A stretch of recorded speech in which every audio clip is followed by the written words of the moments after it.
It's local, regional, national. They're syndicated. It's Hump Day Radio. Now listen to me now. These boys got their thing together now. Now I tell you what now, that Johnny D come in shop now. Look here, I'ma listen to anybody shop like dressed like that, like me. I'm out here getting it. Guess I gotta do that again. They say they ain't understand a damn thing I said. It's Hump Day Radio, baby. Baby, you walk right.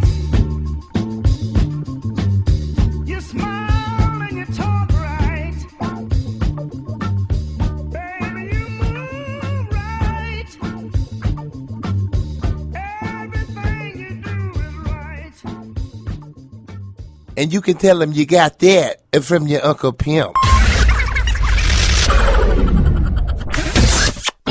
Hey, it's Johnny D, back at you with Hump Day Radio. I am, of course, your man, Sam Fortune. And the one and only Bobo. What is good, fellas? Oh, man. What's good is we got a guest in there with us. Major League. Major League.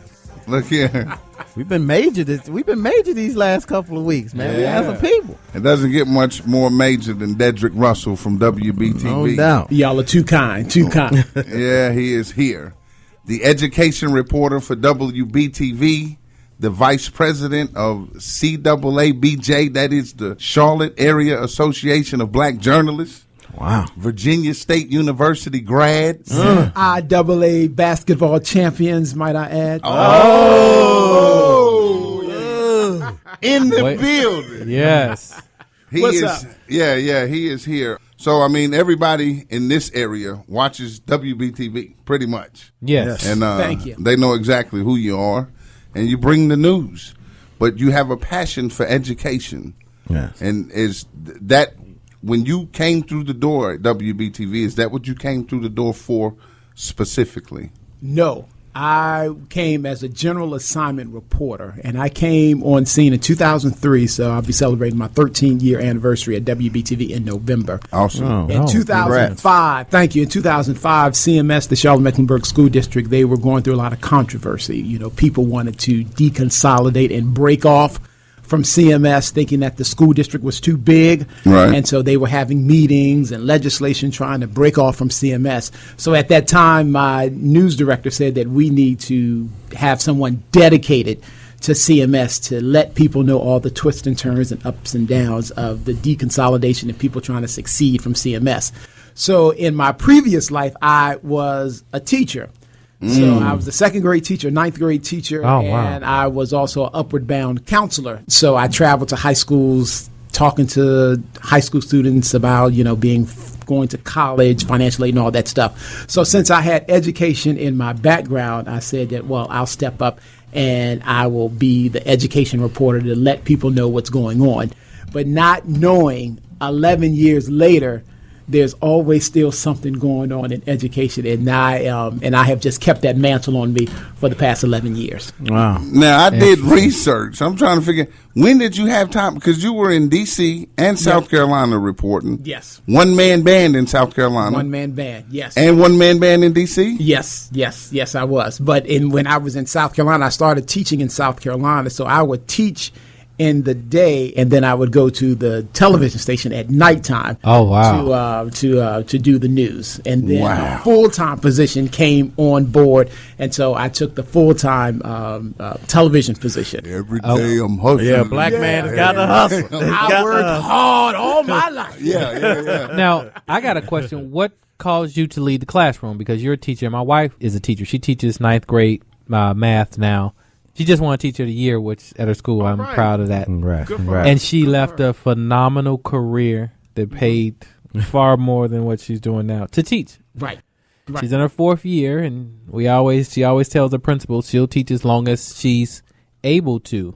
I mean, as long as she can afford to. Right. So what caused you, since you were a teacher, to leave the classroom and go to the broadcasting side? Well, when I was a teacher, there was a lot of red tape. And being a teacher, and you had to do this, you had to do that, and you had to do this. And I didn't go to school for teaching, but I just needed a job. Yeah. And so that job presented itself. So I did that. So I didn't like the teaching aspect, but then I went to become a counselor, and I really loved that. Sitting down one-on-one with students and telling them about, they can go into college, because these were first generation college students. Yes. So I was able to inspire them to go on to college and to do the best that they could do. But then I wanted to pursue my passion.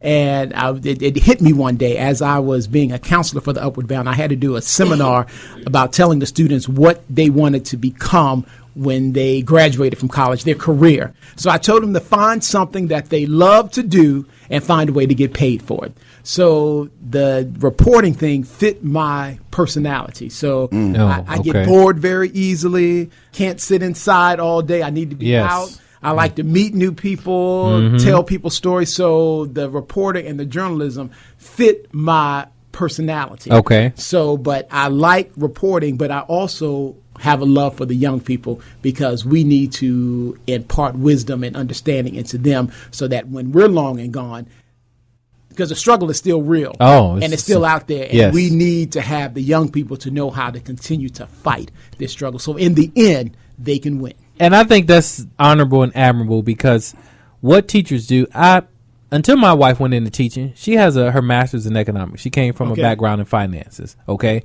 And I never knew the amount of work that goes into teaching. Oh, yes. But because now I teach here at the Carolina School of Broadcasting, it has shown a different light to me that I could teach. I just wouldn't want to deal with the bureaucracy of teaching, because I would like the freedom to be able to teach and relate to our children that's needed, especially being a black man. They need more male educators so bad. Exactly. You're right. I mean, and they don't see it. My son, he's in 5th grade. He has never had a male teacher. And last summer, he was going to tutoring for his EOG exam preps. And he had a black instructor. He came home and was like, Daddy, I had a black instructor. I've never seen a black male teacher. He sees me helping him at home and his mother, but he's never had that. So the magnitude and power that that makes a difference. Oh, huge difference. Huge difference. So here's my question. If your passion is for the children and what's going on to help them, does the administration of CMS view you as the enemy when they see you? Like when they see you coming. Depends on what day it is. Right? It depends on, but I'm not the enemy. I'm just a person who just gives people the truth and empower them to figure out what they can do to make things better in their situation in their child's school. Have you ever been cussed out for trying to get questions for a story? Oh, yes. I've been yelled at, talked about, emailed, Facebook, all that stuff. Calling for your job. All that stuff. But hey, at the end of the day, it promotes dialogue. So I must be doing something. They say you must be doing something right. But hey, I mean, it's all in the day's work. Right. So you wake up in the morning, your typical day. Do you go to bed at night with the story that you're going to wake up tomorrow in pursuit of, or do you wake up and say, I'm finding something today? Well, it depends, So since I'm the education reporter, I always have to keep stories in my mind. So I'm calling people saying what's going on. People are emailing us, with this social media. People can tweet, Facebook, and people have stories that are happening in CMS. So they come to me saying that this is an injustice, this is wrong, please look into it. And then that's how we can get stories. And then we look at the agenda of the school board. The school board is tackling something. The school board is spending money on this. The school board wants a bond. The school board is looking for a new superintendent. So there are all stories there just waiting to be told. Okay, so other than Matthews, I think it's Matthews trying to break away from CMS right now, what's one of the biggest stories bubbling right now with CMS? I would think it would be student assignment. And the superintendent search, because one of the goals of student assignment is that CMS wants to break up all these high poverty schools. They want these schools to be more diverse racially and socioeconomically. So they need to figure out a way what can be done so at the end of the day our schools reflect the real world. So having a school where 95% poverty rate, they say that's not good. So therefore, they got to come up with a way to make sure that the schools are much more diverse. So let me ask you this: what, in your coming up on your 13th year, what was one of the biggest stories that you can remember, or something that was, like a good story, or just something that sticks out? As far as CMS, Several. So I guess the recent one is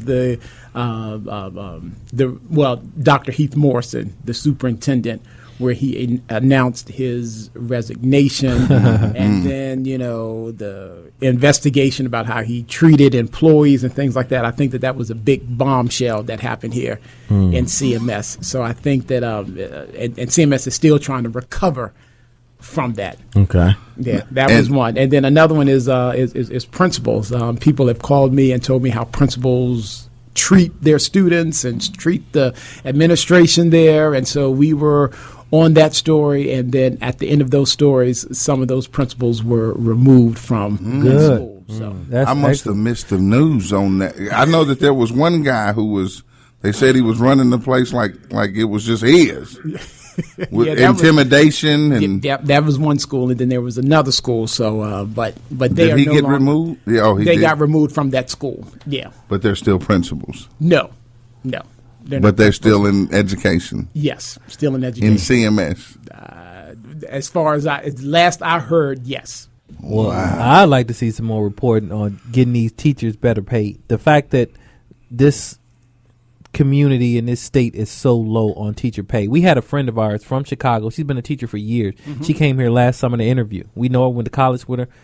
Great. She came down and did the interview. She said interview went great. She was like, "Oh, I can't do this. They don't pay enough. I take such a huge pay cut and loss." She was like, "It's no way." Right, exactly. And my wife she's trying to buy the time and look at this, but you need, for the amount of work that is required and the extra stuff that teachers go through. And that is a concern. The superintendent has said that, what keeps her up at night is that teacher pipeline. Yeah, because their turnover is ridiculous. Exactly. Oh, yeah. I do IT work contractually for CMS. And I hear the teachers saying that they are losing teachers to South Carolina. Exactly. In 1 year, there were like more than 1,000 teachers who left CMS, through retirement or, we're talking about more than 1,000 teachers.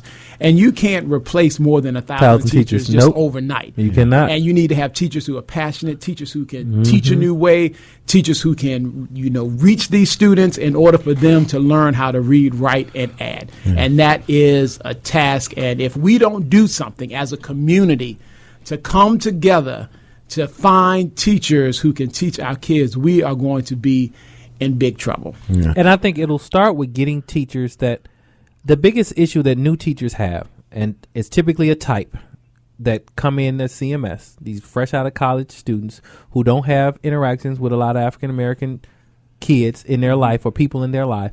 And they're teaching, you have young white women, that's typically the average teacher, coming in and they're teaching inner city kids and they can't relate. Right. So the behavioral issues are part of the problem. Whereas if you had somebody who is African American, understands the temperament, understands some of the other issues that they go through outside of the classroom, that you can break through to these kids. I know because I'm seeing it. My wife is having success, and they're trying to figure out, how are you doing this? Her classroom management is outstanding. Right. These same students go in other classes, act a damn fool.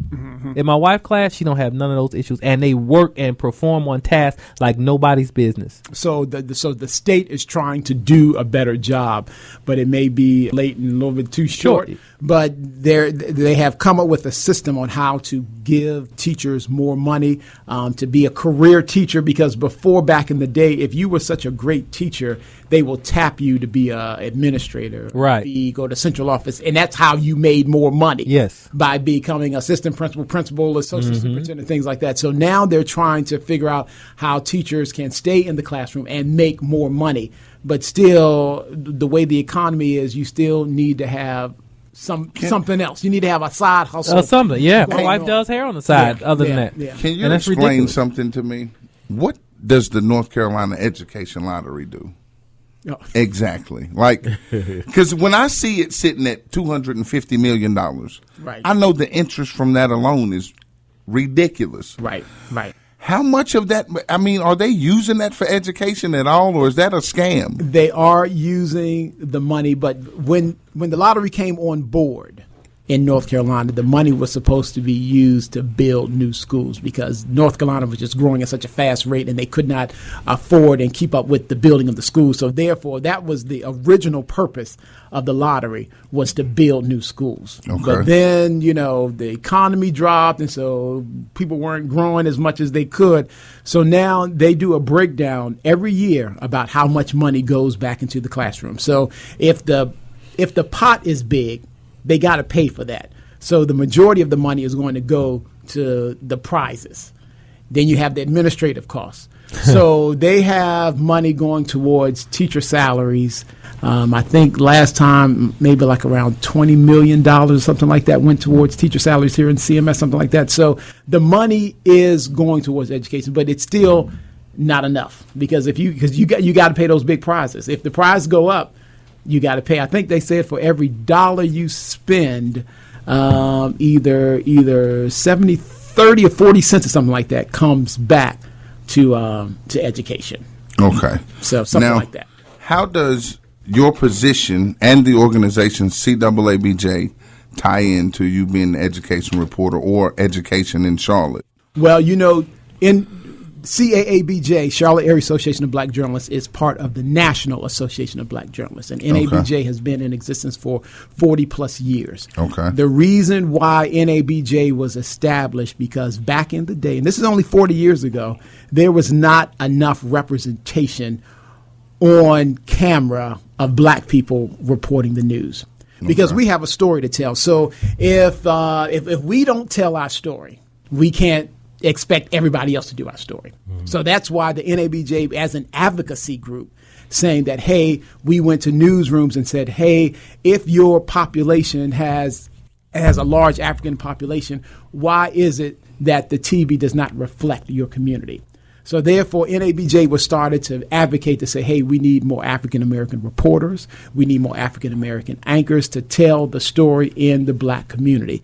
And so by me being there and come to find out that I got my job in Charlotte because my news director was at a National Association of Black Journalists. It was at a convention. Mm-hmm. So WBTV was looking for diversity. And so that's how I got hired. He came to the NABJ convention in 2003 in Dallas.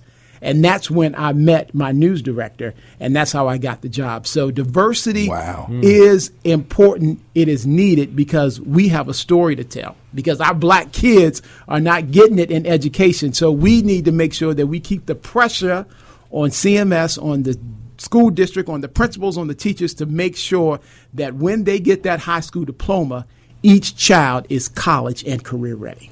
Now, my question, since you're the education guy, charter school versus CMS. What do you think is the best route? Do you cover the charter schools too?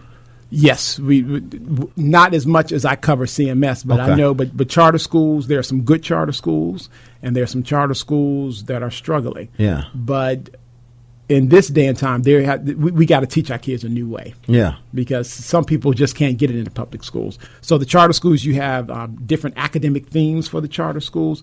But the whole thing that CMS has is that they're not on the same playing field. So charter schools have more liberty to hire teachers who may not be credentialed.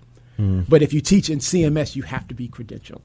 So CMS and school districts are saying that if you're going to fund the charter school the same way you're going to fund us, then level the playing field. We should be able to find teachers who can be able to connect with little Johnny, but that person does not have the credentials, but that person can connect with Johnny. So the charter school can hire that person, but CMS, they got to go through all this red tape, and we'll give you 2 years to get credentialed and things like that. So, but that's part of the BS. What if the person has an expertise in their subject matter and they can connect and reach kids? That's what he's saying. Right. I mean, so. Right. So the charter schools can hire that person, and they don't have to go through all that red tape. But in CMS, you can hire that person, but I have to give you 2 or 3 years before before you get your credentials and things like that. And there are some charter schools out there who's just in it for the money. So we've done stories where people got open to charter schools and then they had to close like in 1 month because they didn't know, because they don't get money for capital.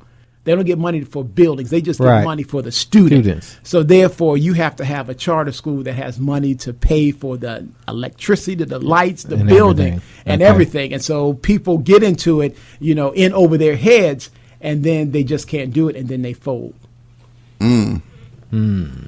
That's heavy. Yeah. On a lighter note, can you name some of Virginia State University's alumni? Because I know a couple. Let me see. I can name all my line brothers. Let's see. You got me there. You start first. I'll tell you, one of your alumni said this right here. I'm going to be fresh as hell if the Fed's watching. All y'all drawing blanks? I know who it is. 2 Chainz. 2 Chainz. Yeah. Oh. Yeah. Okay then. All right then. I did not. Yeah, I know. don't, Didn't- follow didn't, 2 Chainz. I did Yeah, not didn't, know. Virginia um, State and Petersburg, 2 Chainz. Virginia State University. Wale came out of Virginia State University. Okay. All right then. Isn't that where Ben Wallace? I don't think so. He was- Rufus Crawford from Gastonia, who's an actor. You know Rufus Crawford? Right. And then yep. And he held the record for rushing in the CFL for like 28 years. Oh, wow. Look at His you record. dropping knowledge. Right. You the man. Well, I mean, we got you in the building. I was like, I'm learning. Let I'm me learning. look. But it's a whole bunch of people. Like I don't. Oh yeah. It's a whole bunch of people. Oh yeah, it was founded in 1882. So that was it's a good college, and it's still a good college. First, man, it's so many. It's the black woman that was the first elected. I forget what her position is. You got a whole bunch. I said, there's no way I'm gonna remember all of this. Right. Yeah, Ben Wallace went to Virginia Union. Yeah. That's in Richmond. He I didn't knew go it to was one of them State. Virginias. I One knew of it was Virginia. I knew it was something like that. The power of the smartphone. So give people a peek at who Dedrick Russell was in college. Were you a playboy in college? I mean, what were you doing in college? No, well, I grew up in D.C. and I was a church boy. So when I went to school, I was sheltered, but I was in D.C. But I was a church boy. So, but when I went to college, that was the best years that I had in my life. I pledged Man, at college. I ain't pledged that the Alpha truth? Phi Alpha Fraternity Incorporated. Oh. And in college, I was in the Oh, gospel six. choir. I was the president of the gospel choir, and so I was social. So I liked talking to people. So if you talk to my college friends, you could just say Dedrick, he was a crazy guy, but stayed out of trouble. Crazy? Did you? What's the wildest thing you used to partake in? You ever tried to rap? No. Never tried to rap? Oh, come on. Did Some you old ever? Public Enemy. Did you? Yeah, Did I you don't- ever I do ain't buying it. poetry? Poetry. No, I didn't do poetry. I was just the person who just loved to crack jokes and just just laugh and just have a good old time. That's the type Righteous. of person I was. Just like to have a good old time. Just, No doubt. Just sitting down, just shooting the breeze and just talking to the frat and just having a good time. Well, that sounds good. And stepping, I did a little stepping. I was on the step team. You still got and it? we won. I got a little. Yeah, something, everything. something. He still strolls. got Like a little everything. something, He, something. yeah, he Is strolls there still. footage? Still. Is there Yeah, footage? yeah, yeah. There is footage. Yeah. There is footage when we won. We won in San Antonio. That was the Alpha Phi Alpha. We had our convention in San Antonio, and we stepped there, and we won. So I'm an award-winning step champion Uh-oh. in the Right. house. So listen, when the CIAA comes around, you gonna get your brothers together and y'all gonna do something? We Virginia State. They always have a day party at the CIAA, and alumni. They come from all over, and it's and the money raised, portions of it goes back to Virginia State for scholarships. So That's a beautiful thing. That's awesome. It's a good school with some good people. Yeah. Well, we appreciate you coming in, ladies and gentlemen. You've been listening to Hump Day Radio with Dedrick Russell. All right, thank y'all. Yeah, no doubt. Yes, indeed.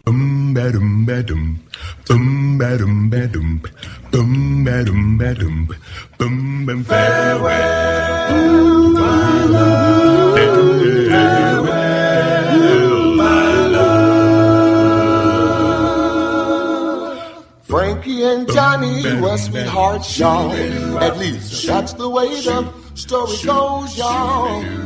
Now Frankie bought everything for Johnny from his cottage. This is Johnny D. I'm Sam Fortune. And the one and only Bobo. Keep up with us at WordPress, Hump Day Radio. Facebook, Hump Day Radio. YouTube, Hump Day Radio. or just Google. Hump Day Radio. I mean, really, it's that simple. Running to Frankie and said, you know, I wouldn't tell you no lie, girl.